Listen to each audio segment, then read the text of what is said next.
Hello and welcome to our informative channel.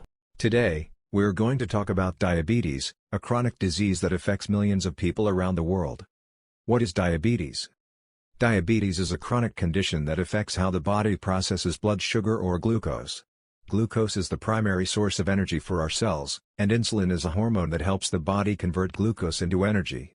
In people with diabetes, the body either doesn't produce enough insulin or can't use it effectively, leading to high levels of glucose in the blood. There are two main types of diabetes, type 1 and type 2.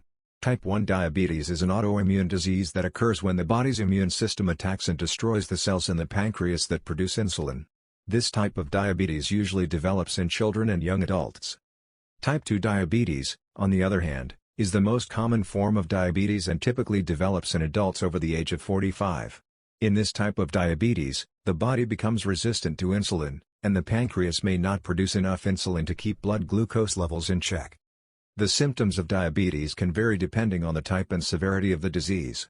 Some common symptoms of diabetes include increased thirst and urination, blurry vision, fatigue, slow healing wounds, and unexplained weight loss.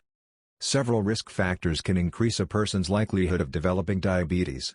Some of these include being overweight or obese, having a family history of diabetes, being physically inactive, having high blood pressure or high cholesterol levels, and being of certain ethnicities, such as African Americans, Hispanic Americans, and Native Americans.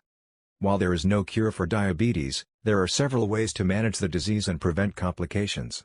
Some of these include maintaining a healthy weight, eating a balanced diet, exercising regularly, monitoring blood glucose levels, taking medication as prescribed by a healthcare provider, and avoiding smoking and excessive alcohol consumption.